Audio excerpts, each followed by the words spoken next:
So the next thing I'm testing off the ground is rise. So the pronation is like this. The rise is like this, as I've explained in many videos. The rise is all about, on the arm wrestling table, trying to get the guy high off the, trying to get the high ground. So you're basically trying to lift his elbow off the table. So it's a combination of up and back. So on this, you want to the I guess the focal point, or the point of connection with the belt would be here, but you want to roll your hand so that it's coming right across all of the knuckles, because it's what simulates the strength you need on the table most. I might as well. I'm not going to go heavy on my left, but I'll do the first couple with. So this is 58 pounds.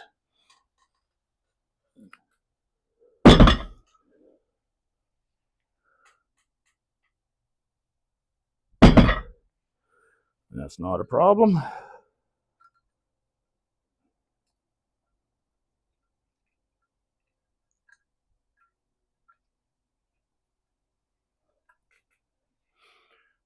$58. Yeah, I'll go up 10-pound jumps on this. 68, and this will start to be heavy. I don't think I've ever done more than 75 on this, so I'm already knocking on the door.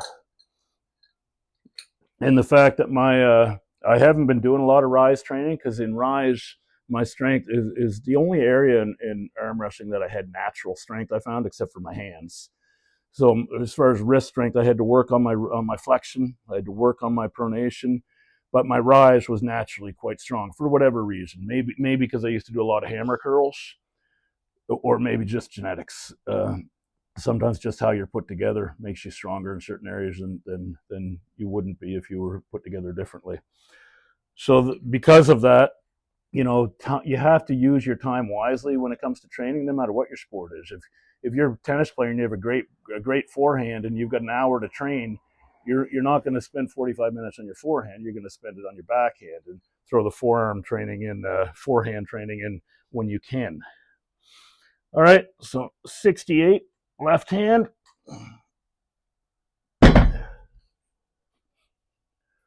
68 right hand. Right. So I'm going to jump to 78. And I don't think I'll get it with my left. I think I will get it with my right, or at least be close. So that'll be something on the board. And I think it'll be my personal best, because I think the most I've done is 75, if memory serves me correctly.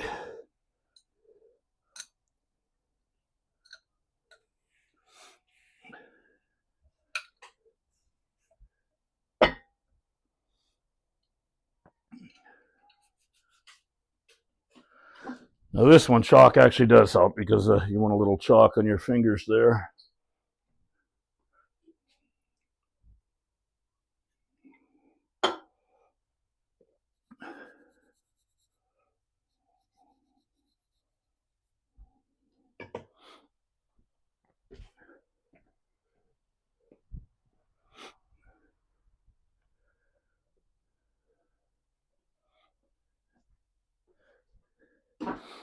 This year, because I'm an old bastard, I actually considered, the reason I'm talking about this is my neighbor's waiting to mow her lawn. So she doesn't want to disturb us with noise. But I had thought this year might be the year that I start paying somebody to mow my lawn. But the minute I do that, I feel like I'm giving in to age. And although I will be 58 in 7 weeks, I still want to live like maybe a 57-year-old for another couple of years. There's only so much I can do. I did recently, last week, I was in the gym, and Max Boudreau, who's, I'm going to say that he'd be in the top 3 Canadian strongmen of all time. He'd be right. Mitch Hooper would be the best, would be number 1. And you'd have Hugo Girard and a couple others. Max has been 3rd in the world. He's won the Canadians. He's won the North Americans. So he'd be right up there. And him and his training partner Joey Lavallee were doing a heavy rope on a sled pole from a seated position with a big thick rope with 500 pounds on the sled with little tiny wheels. So it's a hard pole.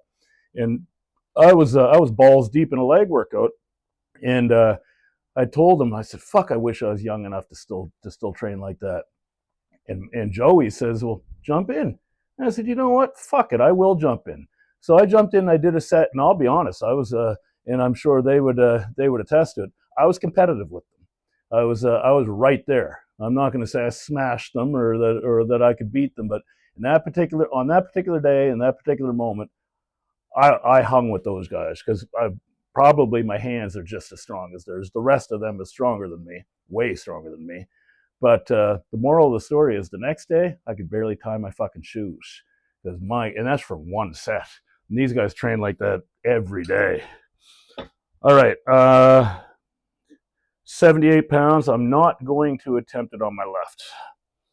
I'm going to attempt it on my right.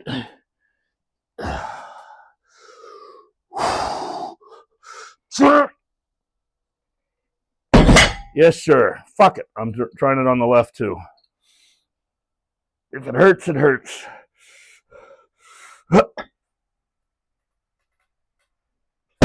Got it.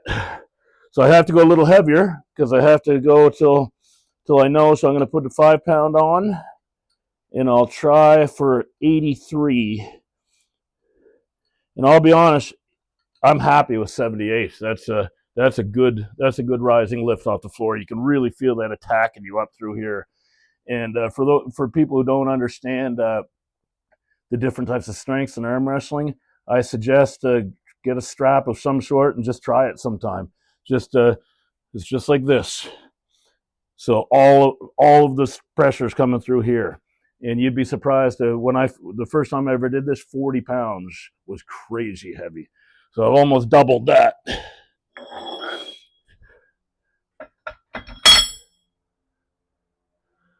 So it's interesting. My pronation is down and my rise is up.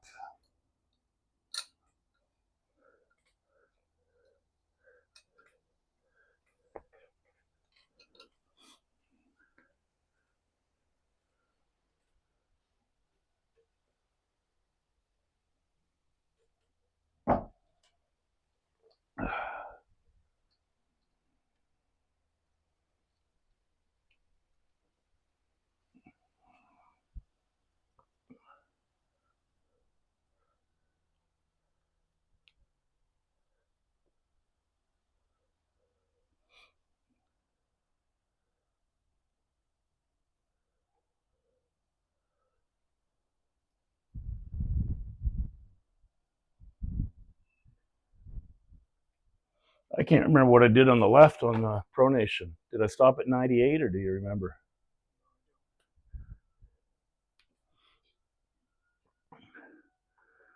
All right. Now this I won't attempt on my left.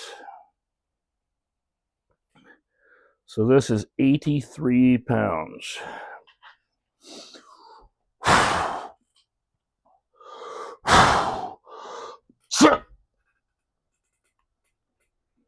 Yes, sir. I'll take that.